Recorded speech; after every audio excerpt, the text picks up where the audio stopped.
Во пресрет на гласањето за резолуцијата за Македонија во Европскиот парламент базирана врз извештајот на Томас Вајц за напредокот на Македонија, шефот на дипломатијата Муцунски денеска не пропушти прилика уште еднаш да го впери прстот кон одредена група на европратеници од Бугарија, кои како што вели се обидуваат преку пропаганда да наметнат теза за модернизација на македонскиот идентитет, со порака дека земјата останува посветена на европскиот пат, но без компромиси за идентитетските прашања, бидејќи како што и одговори на Кос покрај манастирите, Тавче, Гравче и полнети пиперки, македонскиот идентитет се и Сандански, Делчев, Груев. За нас нема дилема дека историските личности, како што се Делчев, Груев, Сандански, се дел од нашиот идентитет, како што се и прекрасните манастири,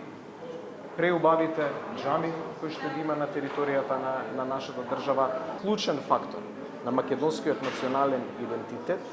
и нашиот јазик, кој што го зборувале и нашите баби и дедовци, и нашите прабаби и прадедовци, и никој, апсолутно никој нема право да го оспори тоа,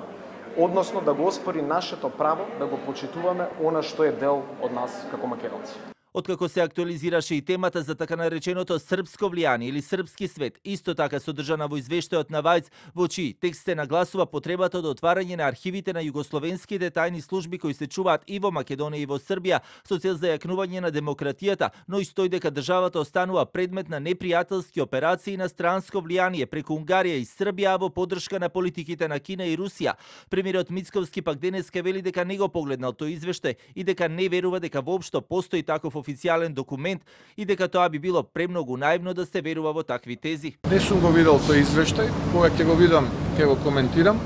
но апсолутно отфрлам таква констатација и не верувам дека тоа е содржано во некаков официјален извештај од страна на Европската унија. Немаме